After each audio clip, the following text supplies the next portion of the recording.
Hello दोस्तों, स्वागत है मेरी एक और नई कहानी में। तो चलिए शुरू करते हैं। बादशाह और गुलाम की बीवी। एक बादशाह अपने महल की छत पर टहल रहा था।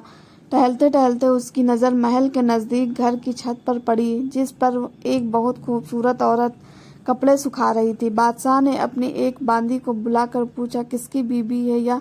बांदी ने कहा, बादशाह सलामत, या आपके गुलाम फिरोज की बीवी है। बादशाह नीचे उतरा। बादशाह पर उस औरत के हुस्न और जमाल का जादू सा छा गया था। उसने फिरोज को बुलाया। फिरोज हाजिर हुआ तो बादशाह ने उससे कहा, फिरोज, हमारा एक काम है। हमारा यह खत फला मुल्क के बादशाह को दे आओ और इसका जवाब भी उनसे ले आना।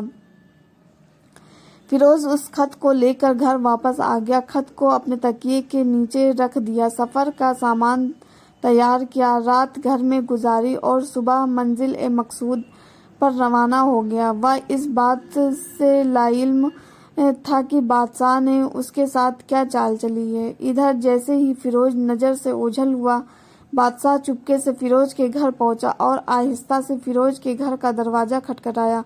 फिरोज की बीबी ने कहा, कौन है? बादशाह ने कहा, मैं बादशाह हूँ, तुम्हारे शौहर का मालिक। तो उसने दरवाज़ा खोला। बादशाह अंदर आकर बैठ गया। फिरोज की बीबी ने हैरान होकर कहा, आज बादशाह सलामत यहाँ हमारे गरीब खाने में?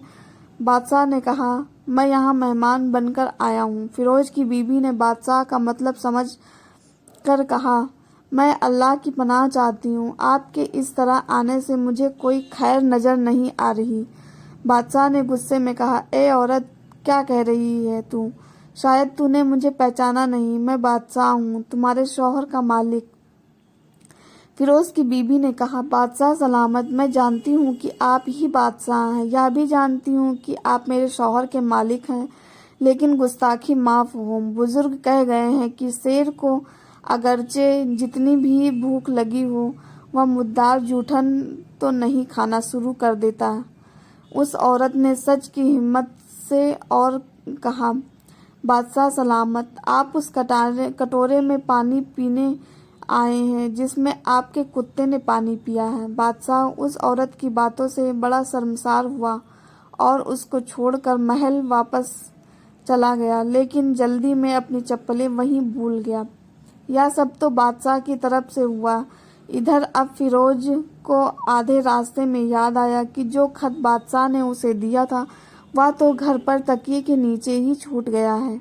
उसने घोड़े को तेजी से वापस मोड़ा और अपने घर की तरफ लपका। फिरोज अपने घर पहुंचा और बीबी से कहा कि खत यहीं भूल गया हूँ।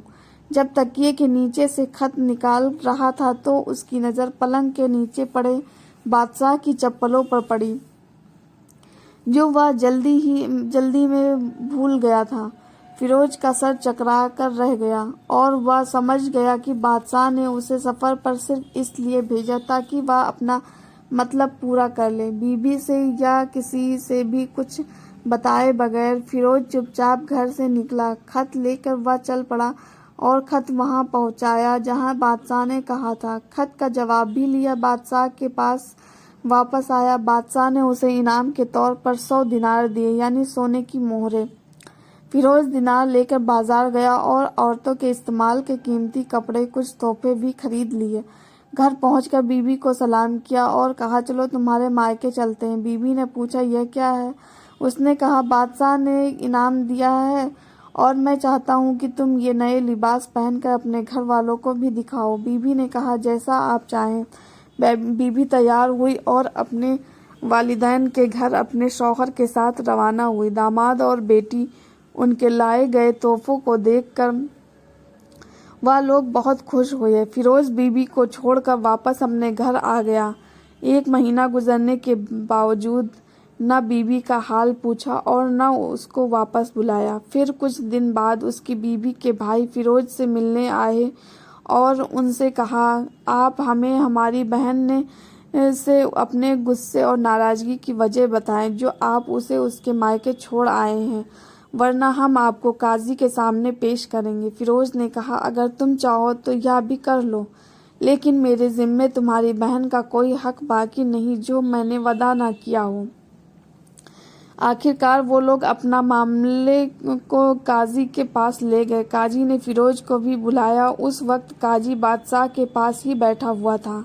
لڑکی کے بھائیوں نے کہا، اللہ بادشاہ سلامت اور قاضی صاحب کو صحت سلامت رکھے۔ قاضی صاحب، ہم نے ایک سرسبز باغ، درخت پھلوں سے بھرے ہوئے اور ساتھ میں میٹھے پانی کا کنواں اس شخص کے حوالے میں دیا تھا، تو اس شخص نے ہمارا باغ اجاڑ دیا، سارے پھل کھا لیے، درخت کاٹ لیے اور کنویں کو خراب کر کے بند کر دیا۔ قاضی نے فیروز کی طرف مخاطب ہو کر پوچھا، ہاں تو لڑکے بتاؤ، اس بارے میں تم کیا کہتے ہو؟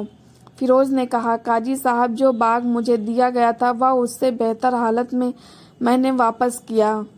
قاضی نے پوچھا، کیا اس نے باغ تمہارے حوالے ویسی ہی حالت میں واپس کیا ہے جیسے پہلے تھا؟ انہوں نے کہا، ہاں، ویسے ہی حالت میں واپس کیا، لیکن ہم ان جناب سے باغ واپس کرنے کی وجہ جاننا چاہتے ہیں۔ قاضی نے کہا، ہاں فیروز، تم اس بارے میں کیا کہنا چاہتے ہو؟ فیروز نے کہا، قاضی صاحب، میں نے باغ کسی نفرت یا غبار کی وجہ سے نہیں چھوڑا، بلکہ اس لیے چھوڑا کہ ایک دن جب میں باغ میں آیا تو اس میں نے شیر کے پنجوں کے نشان دیکھے، تو مجھے خوف ہوا کہ شیر مجھے کھا جائے گا، اس لیے شیر کے ڈر کی وجہ سے میں نے باغ میں جانا بند کر دیا۔ گاؤ تکیے پر ٹیک لگائے بیٹھے بادشاہ یہ سب کچھ سن رہا تھا۔ وہ اٹھ کر بیٹھ گیا۔ اس نے کہا، فیروز، اپنے باغ کی طرف امن اور مطمئن ہو کر جاؤ۔ اللہ کی قسم، اس میں کوئی شک نہیں کہ شیر تمہارے باغ آیا تھا، لیکن وہ وہاں پر نہ تو کوئی اثر چھوڑ سکا، نہ کوئی پتا توڑ سکا اور نہ ہی کوئی پھل کھا سکا۔ وہ وہاں پر تھوڑی دیر رہا اور مایوس ہو کر لوٹ گیا، اور خدا کی قسم، تمہارے باغ کے گرد لگی مضبوط دیواروں والا باغ میں نے اور کہیں نہیں دیکھا۔ فیروز اپنے گھر لوٹ آیا اور اپنی بیوی کو گھر واپس لے آیا۔ نہ تو قاضی کو معلوم پڑا اور نہ کسی اور کو کہ ماجرا کیا ہے۔ کیا خوب بہتر ہے اپنے راز کو چھپا